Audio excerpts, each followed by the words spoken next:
দেখো, আমি একবার কথা বলার চেষ্টা করব, তার আগে একবার ছবিটা আরও একবার দেখিয়ে নিই।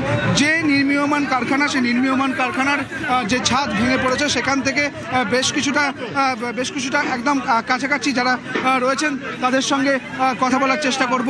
তারা কি বলছেন একবার জানার চেষ্টা করব। যদিও তারাও কিন্তু একদম সঠিকভাবে কোনো রকম কোনো তথ্য দিতে পারছেন না, তবুও একবার তাদের সঙ্গে কথা বলার চেষ্টা করব। ঠিক কি দেখছেন? আপনি এখানে ছিলেন? না, আপনি এখানে ছিলেন? দেখো, এই মুহূর্তে যাদের সঙ্গে কথা বলছিলাম একটু আগে, তারা যেমনটা বলছিলেন যে এখনো পর্যন্ত 8 জনকে এই ঘটনাস্থল থেকে উদ্ধার করে ক্ষতবিক্ষত অবস্থায় অ্যাম্বুলেন্সে করে নিয়ে যাওয়া হয়েছে হাসপাতালের উদ্দেশ্যে, এবং আরও বেশ কয়েকজন যারা এখানে কাজ করছিলেন, যারা এখানে আটকে পড়েছেন, তারা কিন্তু এখনো পর্যন্ত আটকে রয়েছেন। সুদীপ্ত, তুমি আমাদের সঙ্গে থাকো, আমি আবারও তোমার সঙ্গে কানেক্ট করছি। গ্রাউন্ড জিরোয় পৌঁছে গিয়েছে নিউজ 18 বাংলা সহকর্মী সুদীপ্ত, প্রতি মুহূর্তের আপডেট দিচ্ছেন। কিভাবে দুর্ঘটনা ঘটলো, সবার প্রথম জানা দরকার কিভাবে দুর্ঘটনা ঘটলো, কেন ভেঙে পড়লো এই নির্মীয়মান গোডাউন, আদৌ কি শ্রমিকদের কোনো নিরাপত্তার ব্যবস্থা ছিল? এরকম একটা গোডাউন যেখানে তৈরি হচ্ছে, যেখানে 30-এরও বেশি শ্রমিক কাজ করছেন, ইনফ্যাক্ট একজন বললেন স্থানীয় ব্যক্তি যে মালিকও নাকি এখানেই ছিলেন, এই শ্রমিকদের কোনো নিরাপত্তা ছিল কিনা আদৌ, এই প্রশ্ন উঠতে শুরু করেছে। একাংশ তারা বলছেন যে গত মঙ্গলবার ভারী বৃষ্টি হওয়ার ফলে এই ছাদ কিছুটা, এই নির্মীয়মান গোডাউনের ছাদ কিছুটা দুর্বল হয়ে যায়, সেই কারণেই হয়তো ভেঙে পড়ার ঘটনা। কিন্তু কি কারণে ভেঙে পড়লো, শ্রমিকদের কেন কোনো নিরাপত্তা ছিল না? এইভাবে ভেঙে পড়ার পর খুব স্বাভাবিকভাবেই যারা নিচে চাপা পড়ে গিয়েছেন এই লোহার বিমের তলায়, তারা ক্ষতবিক্ষত, এরকম ক্ষতবিক্ষত 7 থেকে 8 জনকে উদ্ধার করা হয়েছে, তাদেরকে হাসপাতালে নিয়ে যাওয়া হয়েছে। কিন্তু এখনো অনেকেই এই ধ্বংসস্তূপে আটকে রয়েছেন। যা জানা যাচ্ছে, তারাতলা দুর্ঘটনা ইতিমধ্যে হেল্পলাইন আপনারা দেখতে শুরু করেছেন, আপনাদেরকে দেখাচ্ছি আমরা। তারাতলা একটি নির্মীয়মান গোডাউনের ছাদ ভেঙে পড়ে বিপত্তি, যে ছবি আপনারা দেখছেন সাংঘাতিক সেই ছবি। আচমকাই তারাতলার এই গোডাউন নির্মীয়মান গোডাউনের ছাদ ভেঙে পড়ে। গোডাউন তৈরির কাজ করছিলেন বেশ কয়েকজন শ্রমিক, দুর্ঘটনার কারণে ধ্বংসস্তূপের তলায় আটকে পড়েছেন তারা, এবং ঘটনা নজর আসতেই তড়িঘড়ি স্থানীয়রা এগিয়ে আসেন। স্থানীয়রা এগিয়ে এসে উদ্ধার কাজ শুরু করেন। ঘটনাস্থলে ইতিমধ্যে পুলিশ রয়েছে, দমকল রয়েছে, উদ্ধারকারী দল রয়েছে, উদ্ধার কাজ চলছে। 7 থেকে 8 জনকে উদ্ধার করা হয়েছে, তারা ক্ষতবিক্ষত, তাদেরকে নিয়ে যাওয়া হয়েছে স্থানীয় হাসপাতালে। কিন্তু কেন এই বিপত্তি, কি কারণে একটা নির্মীয়মান গোডাউনের ছাদ এভাবে ভেঙে পড়লো, দায় কার? মালিক, এই গোডাউনের যিনি মালিক, তিনিও সম্ভবত এখানেই ছিলেন। কেন পর্যাপ্ত নিরাপত্তার ব্যবস্থা শ্রমিকদের জন্য ছিল না? আদৌ কি ছিল? যে ছবি আপনাদেরকে দেখাচ্ছি আমরা, লোহার বিম কেটে শ্রমিকদের বার করে আনার কাজ শুরু করেছেন রেস্কিউ টিমের লোকজন। আপনারা যে ছবি দেখছেন, গ্যাস কাটার দিয়ে কাটা হচ্ছে লোহার চাই। স্থানীয়রা দাবি করছেন ধ্বংসস্তূপের তলায় চাপা পড়া বেশ কয়েকজন শ্রমিকের আর্তনাদের শব্দ পাওয়া যাচ্ছে। যেহেতু আর্তনাদের শব্দ ভেতর থেকে আসছে, ধ্বংসস্তূপের মধ্যে থেকে আসছে, আমরা দেখলাম বাইরে থেকেও মাইকিং করা হচ্ছে। যদি ভেতরের কেউ রেসপন্ড করে, বাইরে থেকেও কেউ শুনতে পাচ্ছে কিনা ভেতরে, তাদেরকে কথা বলার জন্য বলতে বলা হচ্ছে। কিন্তু তারা কিভাবে, কি অবস্থায় রয়েছেন, খুব স্বাভাবিকভাবেই তারা আদৌ কথা বলার মতো অবস্থায় মুহূর্তে রয়েছেন কিনা, এটাও একটা বড় বিষয়। ঘটনাস্থলে ক্রেন আনা হয়েছে, যে ছবি আপনাদেরকে দেখাচ্ছি, সেই ক্রেন দিয়ে ধ্বংসস্তূপ সরিয়ে আহতদের ধীরে ধীরে বাইরে বার করে আনার চেষ্টা হচ্ছে। খবর পেয়ে ঘটনাস্থলে পৌঁছেছেন, আমরা দেখলাম বেহালা পশ্চিমের বিধায়ক ইন্দ্রনীল খা। তিনি বললেন তাদের কাছে ফার্স্ট প্রায়োরিটি যারা আটকে রয়েছেন, উদ্ধারকারী দল, তাদেরকে দ্রুত বের করে যেন হাসপাতাল পর্যন্ত নিয়ে যেতে পারে। কয়েকজনের অবস্থা আশঙ্কাজনক। স্থানীয়রা যে কথা বললেন, যাদেরকে উদ্ধার করা হয়েছে তারা একেবারে রক্তাক্ত, ক্ষতবিক্ষত। ঘটনাস্থলে ইতিমধ্যে বেশ কয়েকটি অ্যাম্বুলেন্স চলে এসেছে, যে ছবি আপনারা দেখছেন।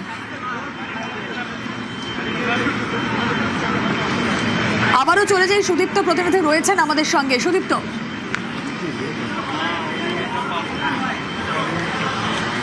দেখো, এই মুহূর্তে দেখা যাচ্ছে পুর নগর উন্নয়ন মন্ত্রী অগ্নিমিত্রা পাল তিনি কিন্তু এসেছেন এই ঘটনাস্থলে। যেটা দেখা যাচ্ছিল যে আরও বেশ কয়েকজন যারা এখানে আটকে পড়েছেন তাদেরকে উদ্ধার করার জন্য ডিজাস্টার ম্যানেজমেন্টের টিম এবং কলকাতা পুলিশের পক্ষ থেকে টিম, কিন্তু রেস্কিউ টিম, তারা কিন্তু সেই উদ্ধার কাজ কিন্তু চালাচ্ছেন। এবং আমরা যে সাইডটাতে ছিলাম সেই সাইড থেকে আরও একটা জায়গা, এটা একদম তার পিছনের দিকে, সেদিকেই কিন্তু ঢুকেছেন, এসে উপস্থিত হয়েছেন পুর এবং নগর উন্নয়ন মন্ত্রী অগ্নিমিত্রা পাল, এবং তার সঙ্গে কথা বলার তো চেষ্টা করবোই। কিন্তু যেটা দেখা যাচ্ছে এখানেও কিন্তু জোর কদমে কাজ চলছে। আমার ক্যামেরা পার্সন খোকন সেই ছবি দেখাচ্ছে। তুমি দেখতে পাবে যে ওপরের যে অংশটা, অর্থাৎ যে ছাদের যে অংশটা, সেটা কিন্তু ইতিমধ্যেই কাটার কাজ চলছে। অর্থাৎ এই যে ওপরের যে অংশ, যে ছাউনি একদম ভেঙে পড়েছে, সেই ছাউনি কেটে তারপর যারা সেখানে আটকে পড়েছেন তাদেরকে উদ্ধার করতে হবে, সেটা স্বাভাবিকভাবে বোঝাই যাচ্ছে। অর্থাৎ প্রথম যে কাজ, যে এই ধ্বংসাবশেষ কিন্তু সরাতে হবে, তা বেশ চ্যালেঞ্জিং। কারণ এই মুহূর্তে যে ধ্বংসাবশেষ দেখা যাচ্ছে তা একেবারে লোহার বিম দিয়ে তৈরি, এবং এই পুরোটাই কিন্তু সিমেন্টিং করার কাজ চলছিল, অর্থাৎ ঢালাইয়ের কাজ চলছিল। সেই সময়ে এটা কিন্তু ভেঙে পড়ে, এবং তার জেরে যারা এখানে কাজ করছিলেন তারা কিন্তু আটকে পড়েছেন। অর্থাৎ ঠিক কতজন আটকে রয়েছেন এর ভেতরে তা কিন্তু এখনো সঠিকভাবে সেই সংখ্যাটা জানা যাচ্ছে না। তবে 8 জনকে এখনো পর্যন্ত উদ্ধার করে নিয়ে যাওয়া হয়েছে। তারা প্রত্যেকেই ক্ষতবিক্ষত ছিল, আমরা দেখলাম তারা প্রত্যেকেই ক্ষতবিক্ষত ছিল। তাদেরকে হাসপাতালে নিয়ে যাওয়া হয়েছে অ্যাম্বুলেন্সে করে। আরও বেশ কিছু ক্রেন আনা হয়েছে, কারণ এই প্রাথমিকভাবে যে কাজটা, সেই প্রথম স্টেপ হচ্ছে উদ্ধার করার যে কাজ, সেই কাজই কিন্তু চলছে। এবং উদ্ধার করতে গেলে যে অংশগুলো ভেঙে পড়েছে সেই ধ্বংসাবশেষ কিন্তু সরাতে হবে। কার্যত সেই কাজই এখন বেশ বড় চ্যালেঞ্জের, কারণ মর্মান্তিক দুর্ঘটনা, কারণ একাধিক জন আহত হয়েছে, ক্ষতবিক্ষত অবস্থায় তাদেরকে হাসপাতালে নিয়ে যাওয়া হয়েছে। দেখা যাচ্ছে একদম তড়িঘড়ি তৎপরতার সঙ্গে যুদ্ধকালীন পরিস্থিতিতে চলছে সেই উদ্ধার কাজ। যুদ্ধকালীন পরিস্থিতিতে একদম যে ছাউনি, সেই ছাউনির কিন্তু সরানোর কাজ চলছে। দেখা যাচ্ছে ডিজাস্টার ম্যানেজমেন্ট টিম তারা কিন্তু রয়েছেন, দমকলের টিম রয়েছে, কলকাতা পুলিশ রয়েছে, এবং আরও বেশ কিছু আধিকারিক তারা পৌঁছে গিয়েছেন বিল্ডিং ডিপার্টমেন্টের। এবং যেটা দেখা যাচ্ছে যে এই যে নির্মীয়মান যে কারখানা, সেই কারখানার একদম ভেতরে আরও বেশ কয়েকজন শ্রমিক যে আটকে পড়ে আছে, এমনই কিন্তু পুলিশের পক্ষ থেকে আশঙ্কা করা হচ্ছে। পুলিশের সূত্র মারফত যেমনটা খবর, এবং যারা স্থানীয় মানুষজন যারা এমনটা বলছেন। সুদীপ্ত, পুর নগর উন্নয়ন মন্ত্রী তো ঘটনাস্থলে এসেছেন, একটু তার সঙ্গে কথা বলা সম্ভব? যদি তোমার সেখানে কথা বলা সম্ভব হয়, যদি এই উদ্ধার কাজ সমস্ত কিছু পেরিয়ে যদি তার সঙ্গে কথা বলা সম্ভব হয়।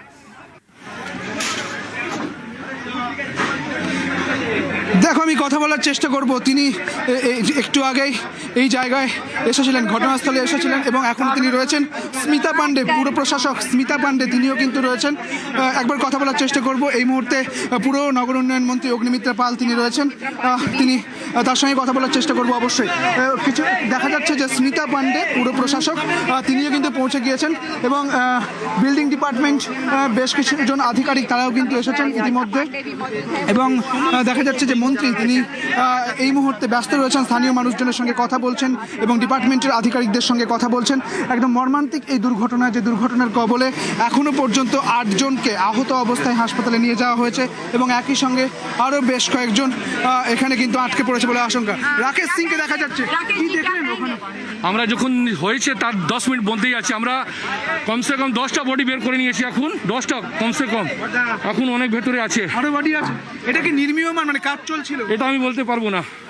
এটা আমাদের ইলেকশনের আগে থেকে হচ্ছিল, কে করছিল, কোথায় করছিল, কীরকম হচ্ছিল, এটা আমি বলতে পারবো না। দুর্ঘটনা খুবই এই ডেড বডিকে দেখে দেখা যাচ্ছে নাকি ওই এত নিরীহ লোক মারা যাচ্ছে, অনেক লোক মারা গেছে। 10 জনের কথা বলছেন, তারা প্রত্যেকে আহত। হাত দিয়ে বের করেছি 10 জন, আন্দাজ 10 জন হাসপাতালে নিয়ে যাওয়া হয়েছে। হ্যাঁ, এখনো অনেক দেখে আছে সরকারি পিজি হসপিটাল মে। আমরা কথা বললাম রাকেশ সিং এর সঙ্গে। তিনি যেমনটা বলছেন যে এখনো পর্যন্ত 10 জনকে উদ্ধার করা সম্ভব হয়েছে, তবে আরও বেশ কয়েকটি দেহ যে এখানে রয়েছে, আরও বেশ কয়েকজন যে আটকে পড়েছে তা একেবারে পরিষ্কার তার ধারণা। তিনি গেছিলেন ভেতরের দিকে, তাকে দেখা গেল বিধ্বস্ত অবস্থায় বেরিয়ে আসতে। তিনি বলছেন যে এই নির্মাণ কারা করছিল তিনি জানেন না, এবং এলাকার মানুষের সঙ্গে আমরা কথা বলেছি, এখনো পর্যন্ত এই যে কারখানা, সেই কারখানা কার তা এখনো পর্যন্ত জানা যায়নি। তবে মর্মান্তিক দুর্ঘটনা, সেফটি যে ছিল না তা একেবারে পরিষ্কার, নইলে এইরকমভাবে ভেঙে কেন পড়বে এই প্রশ্ন কিন্তু উঠছে। এই মুহূর্তে পুর নগর উন্নয়ন মন্ত্রী তিনি কিন্তু একদম স্পটে রয়েছেন, ঘটনাস্থলে রয়েছেন, তিনি যাচ্ছেন এবং তিনি একেবারে চেষ্টা করছেন।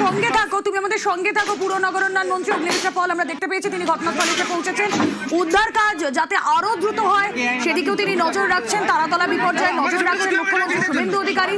পরিস্থিতির উপর কড়া নজর শুভেন্দু অধিকারী। তারাতলার দুর্ঘটনায় নবান্নে ইতিমধ্যে কন্ট্রোল রুম খোলা হয়েছে। কথা বলবো, সোমরাজ বন্দ্যোপাধ্যায় রয়েছেন সঙ্গে। সোমরাজ, রাজ্য প্রশাসনের শীর্ষ পর্ষদের সঙ্গে ইতিমধ্যেই আলোচনায় রয়েছেন মুখ্যমন্ত্রী শুভেন্দু অধিকারী এবং তিনি প্রতিনিয়ত ঘটনার প্রতি নজর রাখছেন। তারাতলার ঘটনার ইতিমধ্যেই নবান্নের তরফে চালু করা হয়েছে কন্ট্রোল রুম। কন্ট্রোল রুমের নাম্বারগুলি জানিয়ে রাখি, 4টি কন্ট্রোল রুমের নাম্বার আছে। 1070 একটি কন্ট্রোল রুমের নাম্বার, দ্বিতীয় নাম্বার 8697981070, তৃতীয় নম্বরটি হলো 03322143526 এবং চতুর্থ নম্বরটি হলো 03322535185। এই 4টি কন্ট্রোল রুম ইতিমধ্যেই চালু করা হয়েছে। পাশাপাশি তোমাকে জানিয়ে রাখি, ইতিমধ্যে রাজ্য প্রশাসনের শীর্ষ কর্তাদের নির্দেশে এনডিআরএফকে ঘটনাস্থলে যাওয়ার নির্দেশ দেওয়া হয়েছে। কিছুক্ষণের মধ্যেই ঘটনাস্থলে পৌঁছাবে এনডিআরএফ। ট্রাফিকের জন্য এনডিআরএফ এর পৌঁছাতে সমস্যা হচ্ছে, তারাও কিছুক্ষণের মধ্যে পৌঁছাবেন। পাশাপাশি ডিজি সিভিল ডিফেন্স তিনি ইতিমধ্যে ঘটনাস্থলের উদ্দেশ্যে রওনা দিয়েছেন, তিনিও পৌঁছাচ্ছেন। বিপর্যয় মোকাবিলা দপ্তরের আধিকারিকরাও পৌঁছাচ্ছেন। এছাড়াও যেটা জানা যাচ্ছে, এসডিআরএফ তারাও ঘটনাস্থলে পৌঁছাচ্ছে কিছুক্ষণের মধ্যেই। রাজ্য প্রশাসনের শীর্ষ কর্তাদের তরফে সোমরাজ, অবশ্যই আমাদের নজর থাক। এনডিআরএফ, এসডিআরএফ তারা পৌঁছচ্ছেন।